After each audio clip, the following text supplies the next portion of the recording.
다 같이 묵도하심으로 수예배를 함께 드리겠습니다.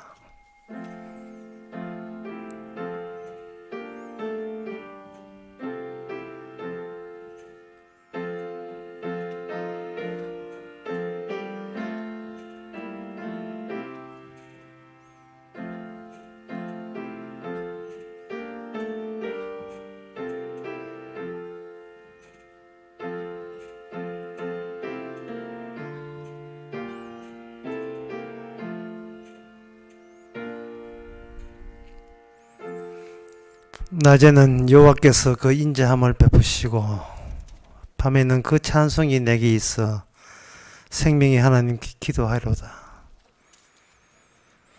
낮은 낮으로 밤은 받으러 저에게 은혜를 주시는 주님, 밤낮으로 돌봐주시니 감사합니다. 낮에도 잊지 말고 밤에도 주님 생각하며 함께하는 생활 되게 하옵소서. 예수님 이름으로 기도합나이다. 아멘. 찬송가 88장 합시다.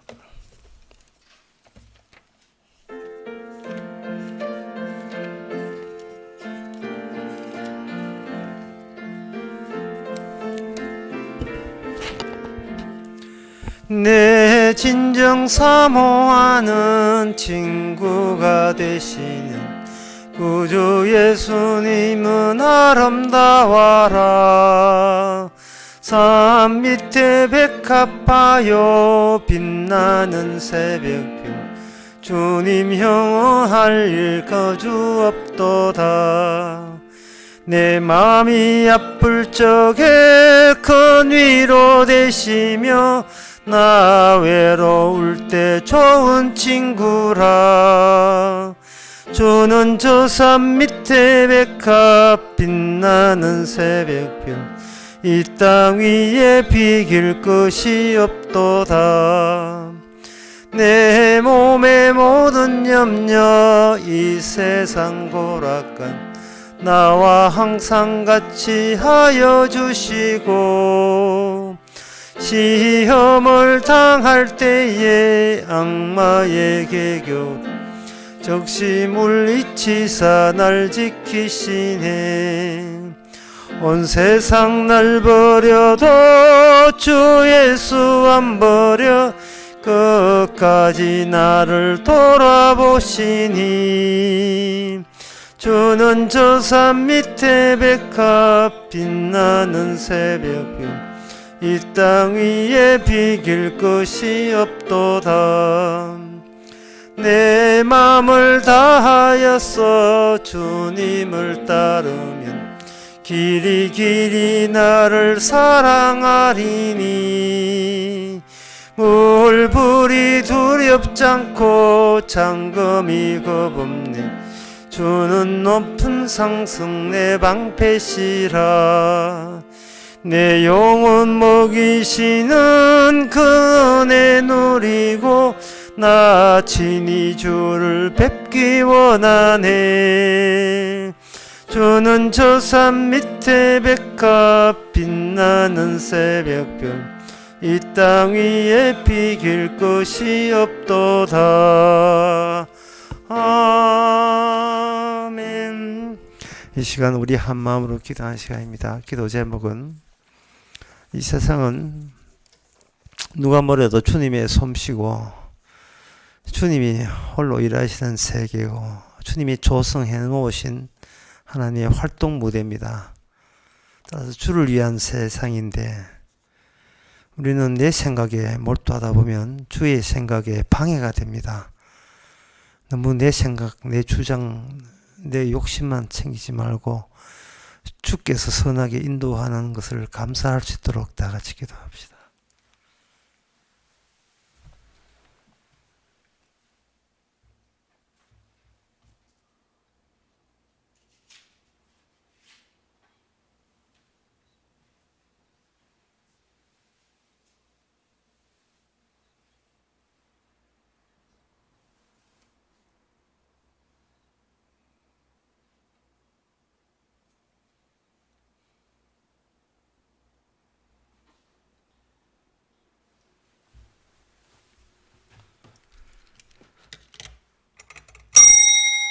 하나님 아버지, 주께서 밤낮에 주신 은혜만 생각해도 감사만 해야 될 텐데 주님 생각 못했기에 불평이 나오지 않았습니까? 모든 것이 합력하여 선을 이룬다던데 그 본심이 우리 마음까지 주여 전달 다 되어서 어떤 것도 주님 나라에 만들기에 주님 세계에 부합된다는 그 사실을 우리가 받아들이게 하옵소서. 예수님 이름으로 기도합나이다. 아멘.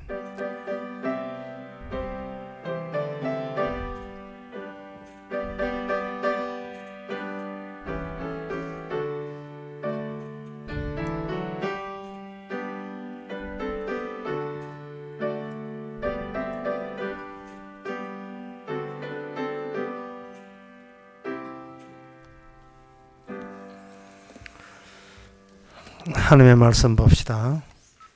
하나님의 말씀은 창세기 48장 17절에서 22절까지입니다.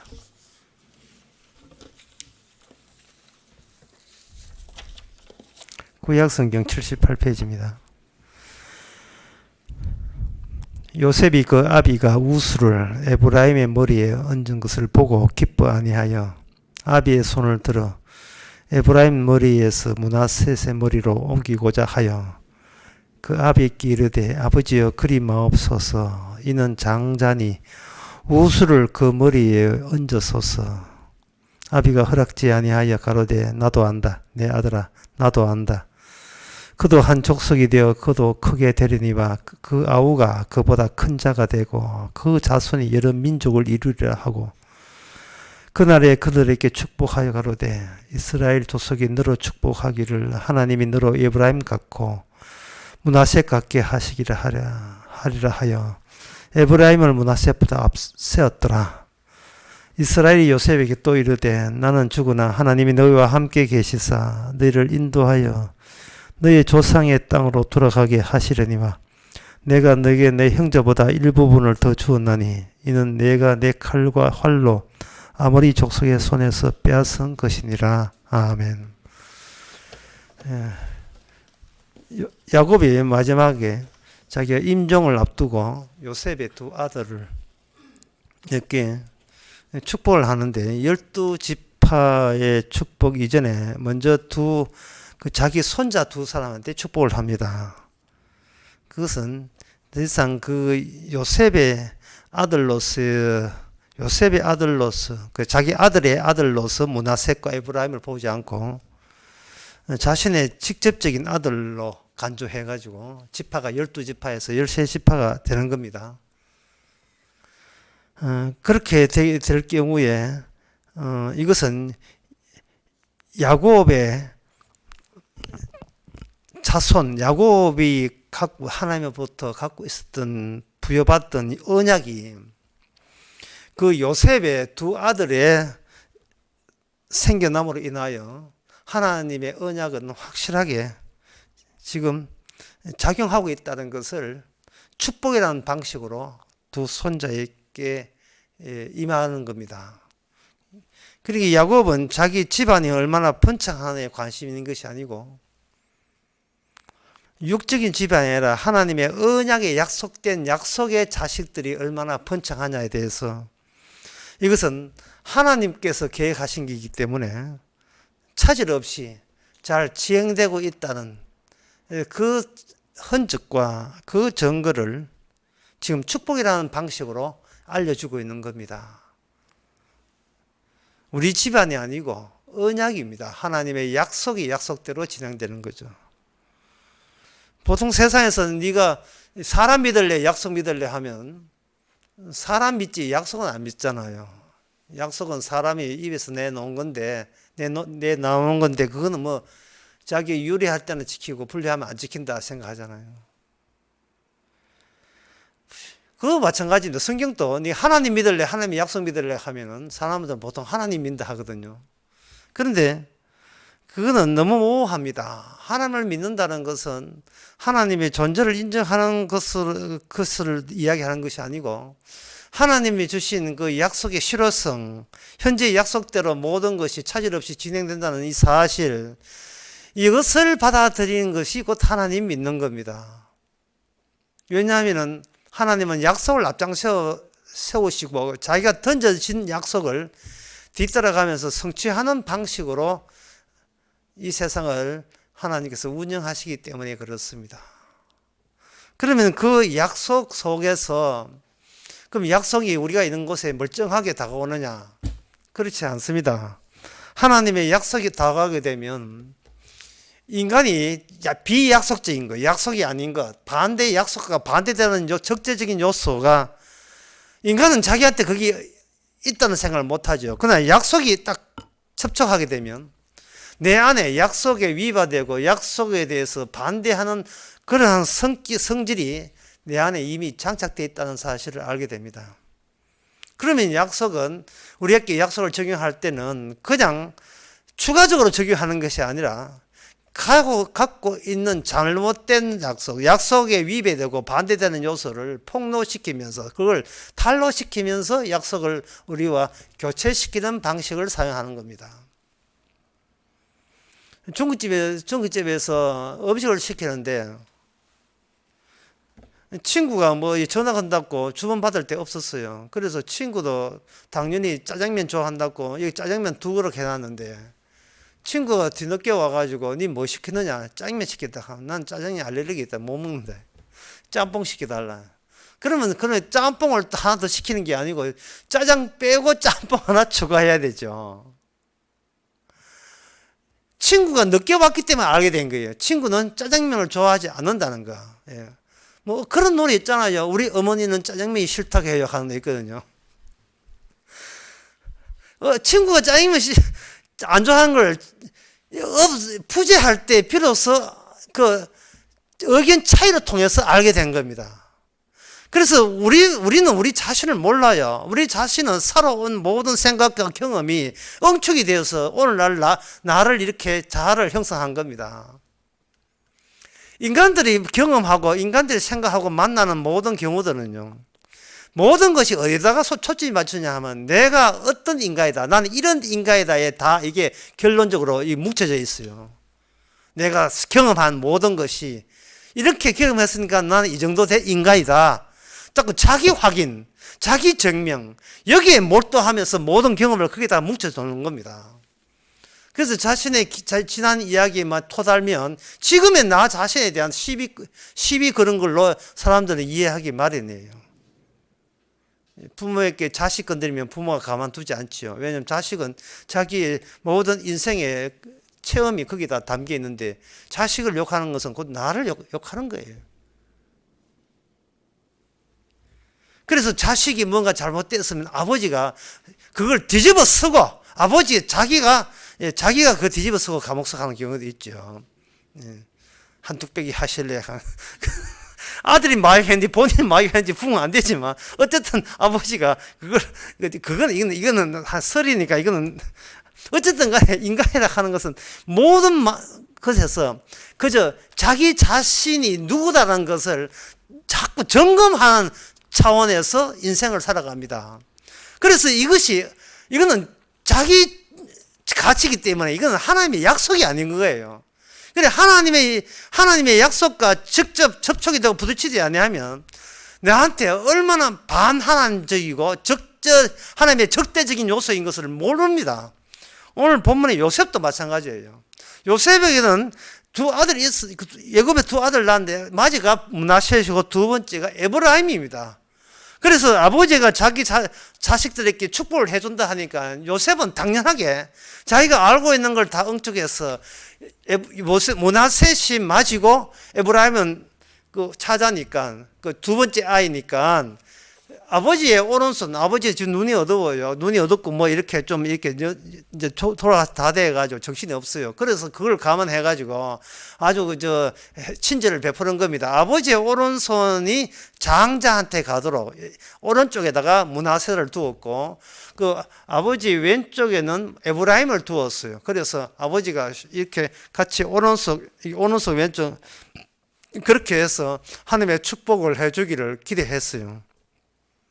그런데 여기서 이 요셉의 이러한 생각, 요셉의 이러한 생각이 아버지 야곱의 생각 앞에서는 이게 반대가 되는 겁니다. 이게 잘못된 거예요. 아버지는 오히려 여기에 13절에 보면 므낫셋이 장자라도 팔을 어긋맞게 얹었다라 돼요. 어긋맞게. 이 대목이 정말 신기해요. 아들을 바꾸어서 이렇게 해도 되는데 아들은 아들대로 그냥 두고, 보통 인간적인 생각이죠. 언약을 모르고 평소에 편한 대로 내 자신은 내 생각이 이렇습니다 하고 편한 대로 살아가는 사람들의 사고방식은 그냥 큰아들은 큰아들에게 복이 오고 둘째 아들은 큰아들에게서 도움받으면서 그냥 살아간다. 둘째 아들은 큰아들의 보조, 다른 형제들은 큰 맏이의 보조 같은 것이 옛날에 그 시대의 풍습이었거든요. 관습이었다 이 말이에요. 그런데 아버지는 인간들이 갖고 있는 그런 너무나 당연하고 상식적이고 관습적인 것을 그대로 두면서 힘들게 팔을 어긋맞게 해요. 이렇게 한다고요. 요셉을 그거 보고 18절에 보면 그 아비에게 이르되 아버지여 그리 마옵소서 이는 장자니 우수를 그 머리에 얹어서서 이제 아들이 요셉이 야곱을 한 수 가르치려고 아버지 지금 잘못됐습니다. 아버지 지금 눈이 어두운 모양인데 잘 모르시는 모양인데 지금 제가 맞습니다. 얘가 장자고 얘가 차자입니다. 할 때 19절에 보면 아버지가 허락지 아니하여 가라되 뭐라 하면 나도 안다. 나도 안다. 자, 쉽게 말해서 이 아버지 야곱이 아는 것과 요셉 네가 아는 것과 차원이 다르다는 겁니다. 이 대목에서 왜 두 가지를 생각해야 돼요. 왜 야곱은 뻔히 알면서도 팔을 어긋나게 크로스되게 이렇게 축복을 해야 될 그 이유가 아버지 야곱은 알아요. 왜냐하면 하나님부터 직접 언약을 받았기 때문에. 하나님의 언약의 내용은 인간에게 다가올 때는 인간이 갖고 있는 사고방식을 반대로 뒤집어야 된다는 거예요. 전복시켜야 되는 거예요. 모래시계를 이렇게 다시 가동하려면 뒤집어야 되잖아요. 인간은 뒤집어지지 않으려고 해요. 왜냐하면 인간은 자기중심이고 내가 알고 있는 나를, 하나님은 나를 어떻게 천국에 보낼 것인가, 나는 정상적이고 하나님은 또 정상적이니까 정상적인 하나님이 정상적인 나를 정상적인 나라에 더하는 것이 이게 정상적인 하나님의 일관된 작업이다, 이렇게 생각하는 겁니다. 자기를 비정상으로 여기지 않아요. 자기를 훌륭한 사람으로 인간은 자꾸 간주해요. 훌륭한 사람으로. 누가복음 18장에 그 바리새인이 세리와 같이 있으면서 바리새인이 하는 이야기가 있습니다. 하나님이요, 나는 저질스러운 세리와 같이 아니해서 하고 손가락질을 저 세리와 같이 아니하다고 했어요. 바리새인은 저 세리와 같이 아니해서 지옥 간 거예요. 자기는 11조하고 금식하고 충성하고 구제하고 인간이 할 수 있는 시키는 대로 하나님의 율법 시키는 대로 다 했다는 겁니다. 그래서 지옥 간 거예요. 시킨 대로 하다 보니까 자기 자신이 점점 잘나 보이고 멋있어 보이고 대단해 보이는 겁니다. 거기다 옆에서 또 세리가 있으니까, 요거도 먹는 세리가 있으니까 저 사람보다 내가 월당에 나으니까 하나님께서 구원을 해줘도 나를 구원할 것이라고 여긴 거예요. 이게 자기가 정상이라고 여기는 겁니다. 왜? 그 시대에는 모든 사람이 그렇게 생각하기 때문에. 그런데 예수님께서 오시기는 뭐냐면 그것을 바꿔버리는 겁니다. 정상이라고 여기는 그게 비정상이고 하나님이 받아주지 않고 스스로 자기를 나는 천국 가지 못할 정도로 비정상입니다 여기는 사람은 하나님께서 천국 가게 하시는 거예요. 이게 예수님의 본심입니다. 본 마음이에요. 교회가 외쳐야 될 게 뭡니까? 사람들 비 맞추는 걸 해서 안 되잖아요. 예수님의 본심을 전해야 되지 않습니까? 정말 잘난 얼굴하고 돌아오게 되면 전부 다 잘난 얼굴 더 잘나게 만들어버리면 그건 집단적으로 전부 다 지옥 보내는 교회밖에 더 되겠어요. 뭔가 바꾸치기 하는 요소가 있어야 돼. 바꾸치기 하는 요소. 그게 하나님의 약속이 점잖은 사람에게 주는 게 아니고, 인간은 누구나 자기가 점잖고 괜찮은 질 좋은 사람이라고 누구나 간주하지요.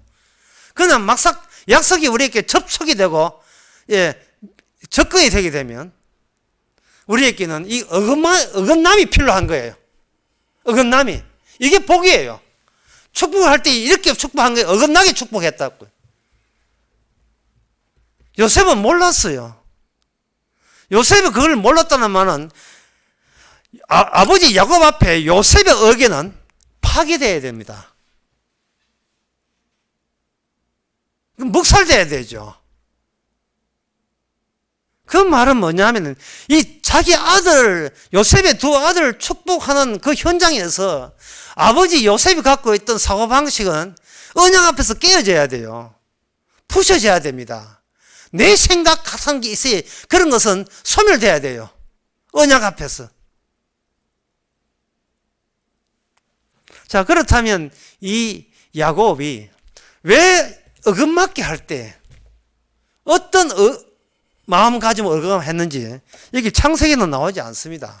왜냐하면 창세기 여기에 두 손자를 축복할 때는 여기 어디서 2절에 보면 48장 2절에 보면 어디서 축복하냐 하면은 혹이 야곱이 고라되 내 아들 왔다 하며 이스라엘이 그 야곱이죠.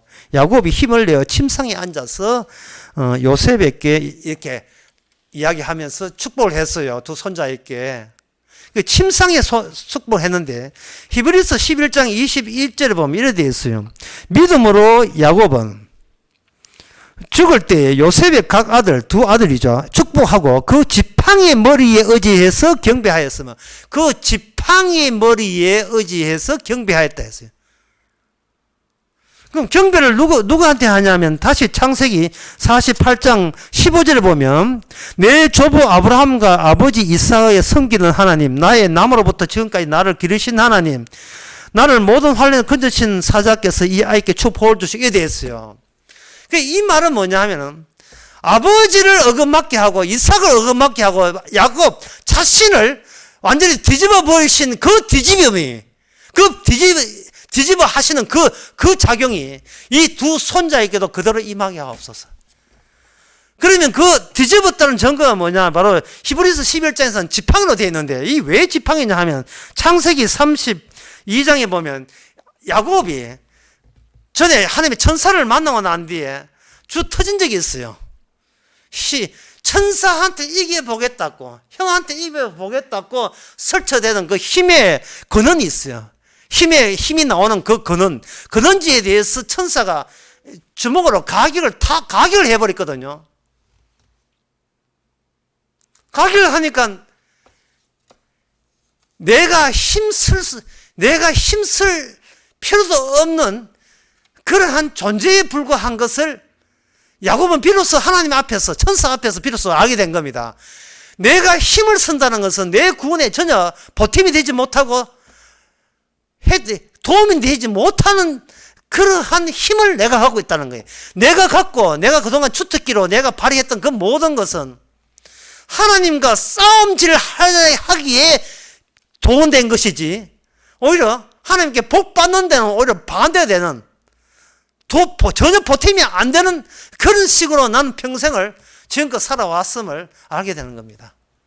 내가 스스로 살아보려고 애쓰는 그것이 살려주시는 하나님의 약속에 반대되는 그러한 처신이었던 거예요. 그래서 치고 난 뒤에 이게 31절 보니까 그가 분해를 지날 때 해가 돋았고 그 환도병을 인하여 그가 쩔뚝쩔뚝 들었어요. 그때부터 이 야곱은 김대중님처럼 지팡이를 짚고 간 겁니다. 이 지팡이는 뭐냐 하면은 내가 하나님과 직접 만났다는 증거예요. 직접 만났다. 꼭 서울 안 가본 사람이 서울 가본 것처럼 이야기한 것처럼 사람들은 하나님 모르면서 하나님 만난 것처럼 우기고 있거든요. 직접 하나님을 만난 야곱은 그 증거가 갖고 있습니다. 나로 하여금 바로 남한테 지기 싫어하고 힘 세닫고 자부했던 내가 그것은 남한테 이길 수 있는 힘을 쏙 빼놓는 그러한 작용을 가지고 그러한 노림수를 가지고 찾아오신 주님. 그래서 내 힘으로 뭐든지 내가 될 수 없는 것, 내 힘으로 내가 약속의 백성, 약속의 사람이 될 수 없음을 일깨워주는 그 하나님의 옷이 나타나심의 증거가 뭐냐 하면 바로 지팡이가 되는 겁니다. 야곱이 이스라엘로 바뀐다는 것은 그거는 자기가 이름을 이스라엘로 지은 적이 없어요. 야곱 이름은 아버지가 지었지만 그 야곱 이름이 언제 어디까지 유효하냐 하면은 야곱이라는 거 빼앗는 자, 남을 속이는 자 그거든요. 남을 빼앗고 속이고 내 힘으로 내가 이 땅을 살아보려고 예서는 그 모든 시도가 어디까지가 끝이었냐 하면 직접 하나님과 자기에게 축복을 준 약속을 주신 하나님과 만나기 전까지만 유효했어요. 그때부터 만나고 난 뒤엔 그때부터 이름이 야곱이 아니고 이스라엘로 바뀌는 겁니다. 그래서 이스라엘은 사실은 자기 이름이 아니고 자기를 구원해 주신 하나님의 이름이에요. 하나님 자신의 이름이에요. 자기는 거기서 이미 죽은 자예요. 분이엘 뜻은 그 뜻이에요. 분이엘. 경부 고속도로 그 톨게이트, 부산 그 톨게이트 언덕에 이렇게 가다 언덕에 보면 있어요. 분이엘 여자 고등학교 가는 거어요. 부산에. 분이엘. 하나님과 대면했지만 내가 사실은 죽어야 되는데 내가 죽은 내가 하나님께서 살려줬다는 거. 하나님 만나기 전에는 내가 죽어 있다는 것을 몰랐는데 하나님 만나고 난 뒤에 나는 이미 살아도 이게 산 인간이 아니고 죽은 인간이라는 것을 하나님 만나고 난 뒤에 처음으로 알게 됐다는 그 경우를 지명으로 한 것이 뭐냐? 분이엘. 하나님 얼굴을 대면했다. 그러나 나는 죽어야 되는데 이게 사는 게 이게 웬 행운이냐? 이게 웬 축복이냐? 그래서 분이엘이에요. 그 지명 이름이에요. 그러면서 그 이름이 뭐냐? 죽었던 나를 다시 언약을 실었다는 조건 하에, 언약을 담았다는 조건 하에 새 이름을 부여받았는데, 그거는 내가 야곱이 산 것이 아니고 언약이 살아있다는 증거로 이름이 이스라엘이 되는 거예요. 인간이 살아있는 것이 아니고 언약이 살아있는 방식으로 하나님께서는 자기 백성 만드는 겁니다. 우리는 껍데기에 불과하고 인간은 하나의 모양에 껍데기에 불과하고 안에는 언약이 살아있는 거예요. 언약이 주어지게 되면 쉽게 말하면 십자가죠. 언약이 십자가 완성이니까 언약이 주어지게 되면 예수님의 살과 피가 우리 안에 주어지게 되면 우리는 죽은 자지만 하나님의 언약을 살리기 위해서 우리는 영원히 살아야 될 그런 숙명을 지니는 사람으로 새롭게 만들어지는 겁니다. 이게 언약이에요. 따라서 그 언약은 우리를 구원하는 데 목적이 아니고 언약 자체가 어떤 경로를 보여주느냐를 보여주기 위해서 야곱은 요셉이 배치한 두 아들의 손자를 그냥 그 자리에 가만둡니다. 두고 어긋맞게 함으로써 큰 아들이 차자가 되고 장자가 나중이 되고 나중에 장자가 되는 이 경로가 언약이 우리 인간에 왔을 때, 자기 백성이 왔을 때 보여주는 경로를 이 손자에 축복하면서 보여주는 거예요. 그래서 여기서 우리는 알 수 있는 것이 일이 아니고 일이 돼야 될 이유가 여기 있습니다. 하나가 아니고 둘 돼야 될 이유가 둘이 있어야 이쪽과 이 하나와 하나 사이에서 경로가 발생되거든요. 너희들 보기에 누가 장자냐? 얘가 먼저 태어나신 장자입니다. 너희들은 그렇게 생각하지. 그러니까 너희들은 언약을 모르는 거야. 하나님을 모르는 거야. 이건 누구지? 둘째 아들이죠. 둘째 아들은 복을 못 받죠. 첫째 아들이 다 가져가니까. 그러니까 너희들은 하나님의 약속도 모르면서 언약도 모르면서 하나님 보심도 모르면서 하나님을 안다고 오요 있었던 거야. 꼭 서울 안 가본 사람이 서울 가본 사람처럼 위장하는 것처럼 우리는 직접 주님을 만난 사람을 통해서 하나님이 자기 백성을 구원하면서 목적은 구원의 목적이 아니고 하나님의 언약적인 분이 어떤 식으로 이 땅에 등장하느냐를 보여주기 위해서 자기 백성들을 사용하시는 거예요. 지팡이라는 것이 히브리서 11장 다시 한번 보겠습니다. 믿음으로 야곱은, 여기서 중요한 게 믿음이에요. 믿음으로 야곱은. 여기 믿음이라는 것은, 히브리서의 믿음이라는 것은 뭐냐면, 믿음은 바른 것들의 실상이요 보지 못한 것의 증거니. 야곱은 껍데기다 이 말이죠. 야곱은 껍데기예요. 아브라함도 껍데기고 껍질이고 아무것도 아니에요. 노아도 마찬가지고, 여기 히브리서 11장에 나오는 그 믿음의 선배들은 전부 다 껍데기예요. 근데 껍데기인데 그 안에 공통적으로 들어있는 게 있어요. 그게 바로 믿음이에요. 그 믿음은 뭐냐? 바로 실체이기 때문에 예수님이십니다. 예수님이 그들 속에 있음으로 말미암아 그들은 세상 사람들이 감당하지 못할 새로운 체험을 그들은 가진 사람들, 그게 믿음의 조상들이고 그 믿음의 계열들입니다.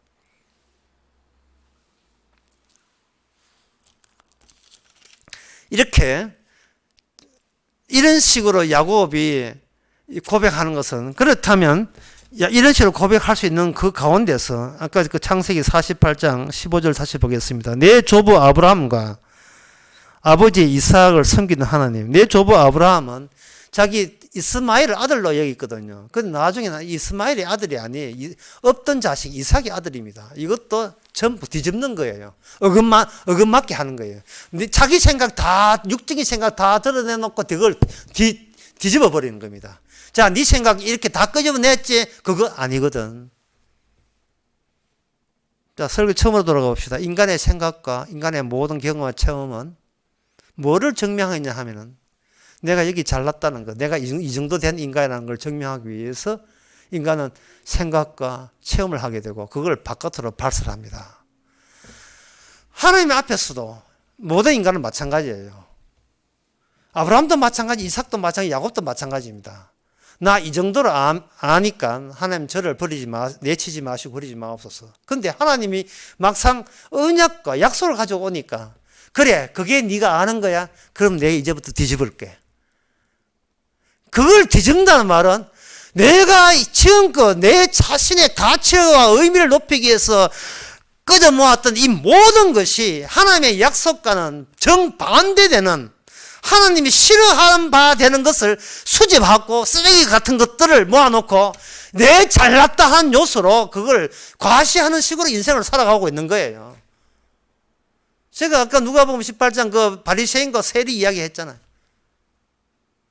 인간 사는 게 뭐 있어요? 그거예요. 뒤집기예요. 하나님의 약속도 오면 십자가 오게 되면 뒤집어지는 거예요. 잘난 내 어떤 잘난 것도 내 구원의 보탬이 될 수가 없다는 겁니다. 왜냐면 하나님은 언약을 건지지 나를 건지는 게 아니기 때문에, 언약을 건지다 보니까 언약에 의해서 운반체가 되는 그 사람을 건지는 거예요. 언약을 품고 있는 사람.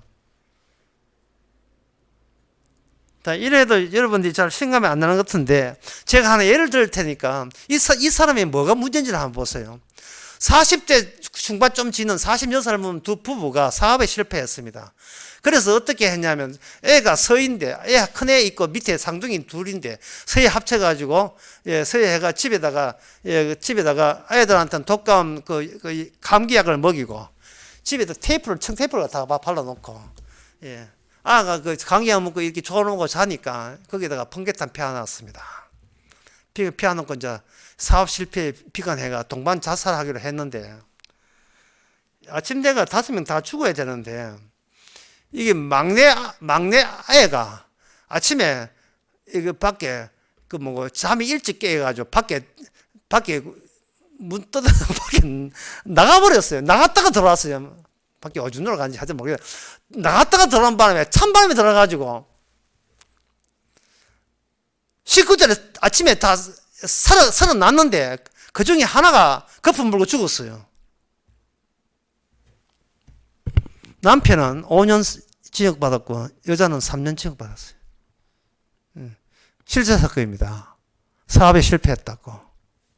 자, 우리가 그 가장 입장에 대해 봅시다. 뭐가 잘못됐느냐. 예? 뭐가 잘못됐, 사업, 예, 요새 현대를 치고 사업 안 하는 사람 어디 있습니까? 사업 잘해도 실패할까 걱정되고, 못하면 못한다고 걱정하고, 직장 다니면 언제 쫓겨날까 걱정하고, 또 직장 잘 돼도 퇴직해가 또 뭐하고 걱정하고. 자, 인간이라 하는 것은 도대체 태어나서 이 머릿속에 생각하고 매일같이 하는 것들이 전부 다 어디다가 전부 다 집중하느냐 이 말이죠. 둘로 쪼개져야 돼요. 예, 둘로. 문하세과 에브라임으로 둘로 쪼개져야 돼요. 하나님의 언약은 우리 둘을 쪼개버립니다. 쪼개고 그 경로를 밝혀주는데, 인간은 마귀한테 훈련 받기를 오직 최후의 1인자가 누구냐? 본인밖에 없어요. 내가 사업 실패가 쭈글 싫을까 부끄러우니까 이 부끄러움을 내 자녀한테 물려주기 싫다고 세 명과 동반자살한 거예요. 시도한 겁니다. 이게 그 사람이 그래서 지역 사는 그 사람이 나무 이야기입니까? 굉장히 친숙한 이야기 아니에요? 우리도 언제든지 그런 자살에 동반자살 후보감으로서 살아가고 있지 않습니까? 다행이라고 생각하지 마세요. 지금 그 사람의 문제점이 곧 우리들의 문제점이거든요. 우리는 하나님 믿고 예수 믿고 백날 교회 나와도 마지막 최후의 1인자가 누구냐면 가장 가치 있고 나의 모든 행동과 모든 열심과 모든 걸 퍼부어서 마지막 최후로 남기고자 하는 가치는 뭡니까? 하나님의 약속이어야 납니까? 나잖아요. 나다 이 말이죠. 그러면 우리는 언약에 반대하는 사람이에요. 하나님의 적입니다. 하나님의 원수예요. 하나님의 일에 방해하는 사람입니다.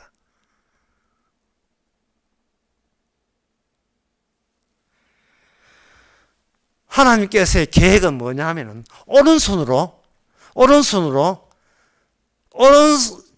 언약을 맞이에게 주는 거예요. 그러면 하나님의 오른손으로 맞이에게 줬다는 그 맞이가 단순한 인물이 아니에요. 그거는 하나님의 언약의 결과물, 하나님의 언약이 살아있다는 걸 보여주는 증거물로 남겨주는 겁니다. 그러면 왜 그 오른손이 축복의 자리냐? 거기 시편 110편 1편에 보면 그 내용이 나와 있습니다. 왜 왼쪽은 안 되고 왜 오른쪽이냐면, 여호와께서 내 주에게 말씀하시기를 내가 내 원수로 발등상 되기까지 너는 내 우편에 앉아 있으라. 하나님의 창세전에 예정하신 계획에 의하면 마지막 최후의 1인자로 하나님의 오른편에 있는 그게 궁극적으로 언약의 목표가 되는 인물이에요. 모든 하나님의 약속은 뭐냐 하면은 오른편에 앉을 최후의 인물을 등장시키는 그것입니다. 오른편에 앉아있는 그분은 어떤 기능을 하느냐면은 하나님의 모든 것을 퇴폐시키고 원수를 통제하고 승리해서 지배하고 꼭 밟아버리는 그러한 기능을 완료한 그분이 오른편에 있는 거예요. 창세기 3장 15절에 보면 여자의 후손으로 인하여 두 개의 상반되는 영역이 발생됩니다. 하나는 뱀의 후손과 여자의 후손이에요. 둘 사이에는 곱게 지나지 않습니다. 평화가 있는 게 아니에요. 뱀의 후손은 어떤 분의 발꿈치를 물게 되고 여자의 후손 어떤 분은 그 물게 된 그 순간을 놓치지 않고 타이밍 놓치지 않고 뱀의 머리를 친다게 했어요. 이게 하나님의 약속입니다. 그럼 하나님의 약속이 언약의 이름으로 계속해서 이스라엘 속에 흘러들었는데 그러려면 뭐냐 하면 하나님의 주의 장차 오실 최종적입니다. 최종적으로 모든 것이 다 내용이 다 드러날 때에 여자의 후손 오른편에 계실 분 누구냐면 예수님이고 그 예수님을 공격하는 그 하나님의 원수는 바로 모든 인간 속에 내장되어 있어야 돼요. 인간 속에 주님의 하시는 일에 반대되는 요소들이 모든 인간 내부에 계속 일관되게 흘러 들어와야 되는 겁니다. 그게 아브라함 속에 들어왔기 때문에 아브라함 이스마엘을 잡았고 이삭 속에 들어왔기 때문에 이삭은 이삭은 맞이되는 에서를 이렇게 복 주려고 했고, 두 번째 야곱을 저주 주려고 했어요. 그런데 하나님께서 개입해가지고 두 번째 작은 자가 복을 받아므로 말미암아 큰 자가 작은 자를 섬기는 이러한 도발적인 현상은 하나님이 직접 약속으로 개입해야 되는 거예요. 그 결과로 인하여 야곱은 복을 받고 예수는 저주를 받는데, 그 현상이 바로 야곱의 솜씨도 아니고 예수의 무능함도 아니고, 그것은 하나님의 언약의 실제성, 언약이 현재 실제로 여기 계시다는 겁니다. 이 땅에서 가장 낮은 자를 통해서 가장 나쁜 자를 배출하고 알리겠다는 것, 하나님의 계획이에요. 누가 십자가에 죽기까지 자진해서 의인이 저주받은 분 누가 있습니까? 십자가에 죽기까지 내려가신 분은 예수님밖에 없어요. 가장 내려가신 예수님을 가장 높은 곳, 하나님이 일하시는 주의 오른쪽까지 올라나와 버렸다 이 말이죠. 그 경로를 지금 야곱이 두 손자를 다 두고 그 경로를 어긋맞게 하면서 보여주는 거예요. 그런데 쌍둥이 애까지 포함해서 서희를 자기 사업 비관했다고 해서 같이 동반 자살하는 사람, 그게 나무 이야기가 우리 이야기라고 했죠. 그 사람은 도대체 뭘 모르는 겁니까? 이 이야기가 이렇게 되어보면 그 사람의 잘못은 딱 하나밖에 없어요. 하나님의 언약을 모르는 거예요. 하나님의 언약을 모른다는 말은 곧 하나님이 누구신지를 모르는 거예요. 언약을 모르는 상태에서 하나님께 막 기도를 한다. 그 사람이 만약에 기도한다면, 하나님이요, 사업 왜 실패하게 하셨습니까? 하나님이 이렇게 나를 힘들게 하면 나 하나님 더 이상 못 믿습니다. 주님 살아있다면 저를 좀 도와주세요. 살고 싶습니다. 뭐 이런 식으로 나올 거다 이 말이에요. 그게 바로 야곱이었어요. 그게 야곱적 사고방식이었습니다.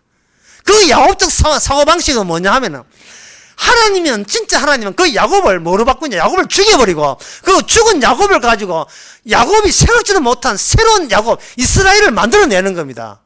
그때 등장한 것이 뭐냐? 지팡이다 말이죠. 하나님의 뜻은 내 생각과 정반대였었습니다. 나는 죽고 내 안에 언약이 사는 것이 주의 뜻이었습니다. 나는 죽고 내 안에 그리스도가 살아있는 것. 갈라디아서 2장 20절 말씀처럼. 내가 사는 것은 이제 내가 사는 것이 아니고 그리스도가 살리기 위해서 나의 모든 지금까지 생각한 모든 내 잘다, 나 이렇게 훌륭하다, 나 괜찮다, 나는 이 땅에 존재할 가치 있다, 남은 가난해도 나는 부자 될 그만한 자격이 있다. 전부 다 나에 대한 선호와 나에 대한 옹호, 내 가치에 대한 사수, 내 의미 높이기. 아니, 인간이 그거 외에 할 줄 아는 게 뭐가 있습니까? 근데 그게 지옥인데요. 나 중심의 세계가 지옥인데. 그게 바로 지옥이에요. 우리는 지옥 일만 하고 왔던 겁니다. 주께서 찾아오지 않았더라면 그냥 지옥으로 가는 거예요. 끝으로 마태복음 25장 34절 읽어보겠습니다. 모든 민족을 그 앞에 모으고 심판하시는 대목입니다. 양은 그 오른편에, 33절, 양은 그 오른편에, 염소는 왼편에. 왜 양은 오른편일까요? 오른편에 바로 주님이 계시기 때문에. 오른편에 주님이 계셔요. 그 오른편 자리가 무슨 자리냐 하면은 자기가 원하는 자를 살리고 원치 않은 자를 지옥으로 내칠 수 있는 권한을 행사하는 자리. 그게 하나님의 오른편의 자리. 구약에서는 그걸 주의 이름의 자리라고 이야기하는 겁니다. 그 주의 이름의 자리가 그냥 말로만 자리가 아니라 거기서 뭐가 쏘아되느냐 하면 하나님의 약속이 쏘아되어 있고, 그 약속이 아브라함의 가슴에 맞았고 이삭 가슴에 맞았고 이제 야곱 가슴에 맞았고, 이제는 뭐냐, 그 약속이 므낫세과 에브라임에게 가슴에 맞고, 그것을 통해서 이제는 그 다음에 보면 12지파 전체가 야곱이 알게 되었던 진짜 하나님의 그 본뜻을 이스라엘 전체가 알기를 원해서 야곱은 어긋맞게 하는 겁니다. 큰 자가 어린 자를 섬긴다는 것. 인간들의 계보시 당하는 자가 주님인 줄 상상도 못했죠. 옛날이나 지금이나 인간은 자기가 위대한 만큼 하나님도 위대하기를 원해요. 지금도 이슬람 사람들 신을 뭐라고 합니까? 신은 위대하다 했죠. 신은 초라하다고 하지 않습니다. 여러분들이 그 인터넷 찾아보면 저에 대해서 욕 한 대목이 나올 거예요. 이거는 목사가 주장한 십자가는 철저하게 패배한 십자가라서 엉터리라고 한 거예요. 얼마나 속으로 감사한지. 이게 제가 끼어들 자리는 아닙니다만 다만 뭐는 드러났냐 하면은 그들은 자기가 위대해지기를 원해서 십자가를 믿는다는 사실이 폭로된 거예요. 제가 잘났다는 건 아니고 잘했다는 것은 아니에요. 폭로한 거예요. 잘못된 십자가입니다. 잘못된 예수예요. 하나님 이보다 더 나를 망친다 할지라도 그것이 언약으로만 드러낼 수 있다면 기꺼이 저를 주의 언약에 의해서 서여지게 하옵소서. 이게 사도 바울이잖아요. 더 이상 자기 자신에 대해서 관심 없어요. 남하고 비교할 필요도 없어요. 남하고 경쟁할 필요도 없습니다. 왜? 우리는 주님하고 상대해야 될 사람이기 때문에 그렇습니다. 기도하겠습니다. 하나님 아버지, 그동안 우리가 잘못한 거 있으면 이 순간 우리가 완전 뒤집어 주시옵소서. 주님의 뜻에 의해서 갔던 모든 선지자와 사도들이 스데반 집사가 어떻게 살았는가 뻔히 보면서도 우리는 세상 부귀영화와 세상 것을 탐하지 않았습니까?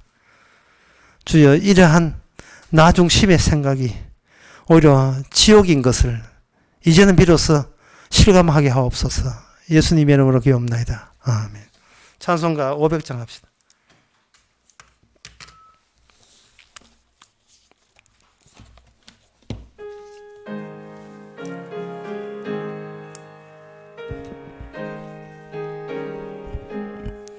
주 음성 외에는 더 기쁨 없도다.